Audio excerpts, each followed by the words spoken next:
நம்ம இதை வந்து வேற மாதிரி கொஞ்சம் வித்தியாசமா யோசிச்சு கொஞ்சம் டிஃப்ரெண்டா நம்ம பண்ணணும்னு சொல்லிதான் எங்களோட வெளிச்சம் அறக்கட்டளையோடைய நோக்கம் என்னன்னா, முதல்ல கல்வி படிப்பு ஒன்று சொல்லி கொடுத்துட்டால் அவங்க எங்க எந்த நாடு எந்த ஊர் எங்க போனாலுமே படிச்சிடலாம்.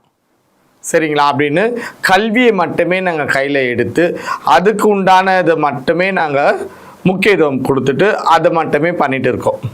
சரிங்களா? அதே போல் இது வந்து படிப்பு ரீதியாக அதுக்கு அடுத்த விஷயம் என்னன்னு பார்த்தீங்கன்னா, நம்ம வெளிச்சம் அறக்கட்டளை உருவானது வந்து திருநங்கைகளுடைய நாயக்கு சிஸ்டம், அதில் இருக்கக்கூடிய அடிமைதானம், கொத்தடிமைதானம், அதுலேருந்து மீண்டு எங்களுக்கு இந்த வாழ்க்கை வேணான்னு வெறுத்து வெளியே வரவங்களுக்கு வெளிச்சம் அறக்கட்டளை ஒரு உறுதுணையாக இருக்குது.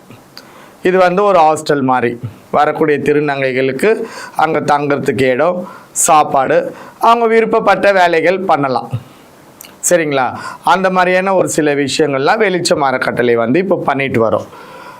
இதில் இப்போ பார்த்தீங்கன்னா வெளிச்சம் அறக்கட்டளைக்கு சென்னை மட்டும் இல்லாமல் ஆல் தமிழ்நாடு முழுசாக மற்ற மாநிலங்களில் கூட என்ன சொல்லுவாங்க, குஜராத், பஞ்சாபி, மும்பை, பூனே, கேரளா, பெங்களூர், நெல்லூர், ஹைதராபாத், இந்த மாதிரிலாம் நிறைய ஊர்கள்லேருந்து ஒரு நாளைக்கு நிறைய ஃபோன் வருது.